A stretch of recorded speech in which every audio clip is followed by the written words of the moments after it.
So just about a week ago, we got another AI agent and it was called Genspark or maybe Genspark. I don't really know how to pronounce it. But basically, they just launched another tool called Super Agent, which is basically AI agent. And apparently this is the answer for the long-awaited Manus AI, which is right now still in the invite-only program. So not many people can actually use it. But Genspark is something that you can use right away, and I saw many examples or many demos on YouTube where people are using it to generate a lot of things that traditional AIs like ChatGPT or Gemini just cannot do. However, I'm also kind of curious because we have different flavors when it comes to AI agents. I'm talking about different AI agents that behave in a different way. At least their approaches are different. So we have Genspark and Manus, which I think they do behave in the same way. They can interact with a lot of different content on the internet. They can create something, maybe it can access certain features from a different app. But there is also Proxy AI agent from Convergence, which I think is the pure definition of AI agent. It is an AI that can control a computer, which in this case is controlling a browser, and then it can go to a website and then clicking on various things like clicking on the button, on the link, maybe add some content into your document. It can literally do that. It's almost like a real person controlling the browser. So I think that is a true AI agent. But of course, Genspark and Manus are also considered to be AI agents. So I'm curious, which one of these two tools are actually going to be better at this test. So I have 4 different prompts and I want to test these AI services that claim to be AI agents. Actually, they are AI agents, just behave in a different way. Now, I want to know if they can actually do some of these tasks. So there are multiple prompts that I have prepared. There's this prompt that basically I asked AI to find the latest video from Mr. Beast and then tell me how many videos it have, because again, the idea of AI agent is it is able to do something on your behalf. So it can browse the internet, it can see information in real time, so it should be up to date. It is not based on training data or something like that. So it is real info. And then I want it to search the internet again and then do research about electric bicycle adoption in the past 10 years and then generate a report with some visual elements, which may be a graph or maybe a picture. And then there's also this prompt. I'm going to ask these AIs to build a simple website that look like Perplexity AI. So just to give you some visual cue, this is Perplexity. It's quite simple. I just want to have the visual. It doesn't have to be functional. I just want to know if the AI agent can actually visit Perplexity AI and actually recreate the website with some codes. And then lastly, this is my favorite, just a riddle. 5 equals 10, 6 equals 12, 7 14, 8 16, 9 18, and then what is 10? Well, the answer is 5 because 5 equals 10, but 100% of AIs that I have tried, they always failed at this test. Now, the reason why I want to use this is because this is a riddle, and I think AI could easily answer that if it searched the internet. So I'm hoping that it is able to search forums like Quora or Reddit and then eventually able to answer this question correctly.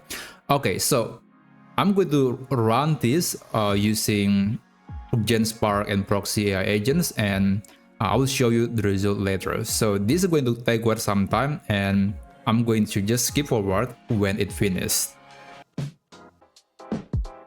Well, after about 10 minutes, we finally got all the answers, and it took Genspark a lot faster compared to Proxy to finish all the tasks, but eventually they are finished. Now, I have 4 different challenges, and let me show you the answers that have been generated by Genspark and Proxy. So let's start with Genspark. I asked AI to find the latest video from Mr. Beast and then tell me how many views that video have. And it is accessing this some sort of protocol to see the latest videos from YouTube channel, and it found this video. This is actually the latest video from Mr. Beast at the moment. You can see it right here. This is the latest video. And even though it is able to access videos from MrBeast, the final answer is different. So according to Genspark, the latest video is last to leave their circle wins $500,000. Now, it's a new video, but it's not the latest video. So the latest video is this one, while the answer from Genspark actually referring to this video. So it is not accurate. But on Proxy, the answer is 100% spot on, because after all, it is able to browse the internet. It can, visit YouTube and then go to the MrBeast channel and then see the numbers, see the detail of the video. So that's really the benefit of active AI agent with interactions like Proxy. So it will be able to get info that is up to date. It is not going to be depending on some sort of protocol or API. It is able to just go to the website and see what's going on there.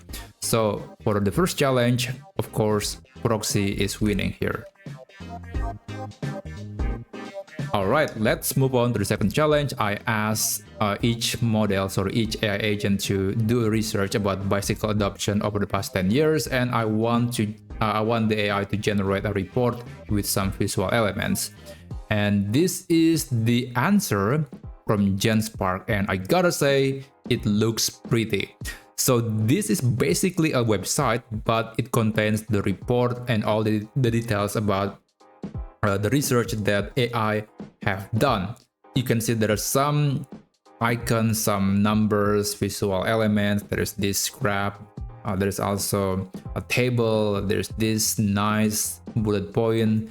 And overall, this is very much presentable. You can actually put it into a website, or maybe you can convert it into a PowerPoint presentation, because it does look good and it's actually giving some meaningful data. So I really like the result from Genspark. This is actually really satisfying to look at. Now let me show you what is the report that was generated by Proxy agent. So if you look at the answer, you can see that this is actually just some screenshot that how or what websites that Proxy agents visited to gather the data. But the final answer looks something like this. It's okay, but it's not very inspiring. There are a lot of text. There is this one visual data, but that's basically it. There is nothing else, and mostly just text. And it doesn't create a website, and because it is not supposed to create some sort of website, it is okay to have this kind of report. But I'm really a fan of the result from Genspark. So for this challenge, of course, Proxy is not winning, and the score is now tied. Okay, so let's move on to the third challenge. Build a simple website that looks like Perplexity AI. Again, this is what Perplexity looked like, and Genspark actually almost get it right. So initially it built this website. Okay, it doesn't show anything. Not this one. Oh, maybe this one. So it visited Perplexity, but it wasn't able to do so because there is some protection. So if you're not human, usually you cannot visit Perplexity. Sometimes you can, but most of the times you cannot. And then there's this result. So it is able to see the website.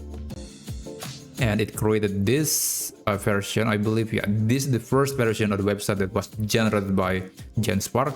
It's not exactly the same, but I can tell that the elements are there. The menus right here, it looks very similar. There is this big text field where people can type a prompt, and there is this new section at the bottom.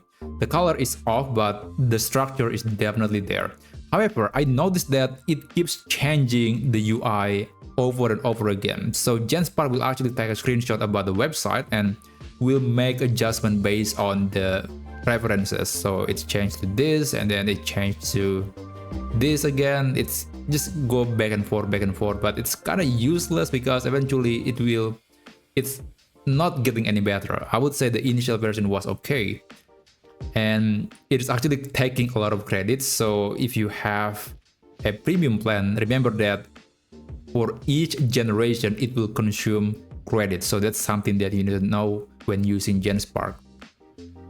Okay, and finally, I think the final version was this one, I believe. Yeah, I think this is the final version. It's actually tried to recreate the website again, but I'm running out of credits, so it's just done right here. So it's actually really good. It's very, very close to Perplexity, even though it's not perfect. But this is way better than the one that was created by Proxy agent. So Proxy wasn't able to actually show a website, but it provides some code that was created based on how Perplexity looked like. And I rendered the code using this tool, and this is the result. Yeah, Perplexity. There is home, discover, spaces, library, and there's this prompt area, and that's about it. There's nothing else. Yeah, it's definitely not look the same, and yeah, I think it's just not a good design. So win for Genspark once again. And finally, the last test, which is my favorite test. And to answer this question, which is not a question, more like a riddle. And according to Genspark, the answer is 20, and that is wrong. The answer should be 5, not 20. And according to Proxy, the answer is also 20. So these AIs are not able to answer the riddle. So I guess it's a tie. I would say it is a thumbs down. And overall, Genspark has 2 thumbs up versus just 1 on Proxy. So in this case, according to my test, Genspark is better than Proxy. But perhaps one area that it is lacking is the up-to-date information or the interaction with the web page. It is something that AI agents in Genspark just cannot do. But overall, it's really good. I think it has a good start, and maybe it could get better in the near future. So anyway, that's basically it. If you find this video to be useful, then feel free to subscribe to this channel, and I'll see you on my next video. Have a great day.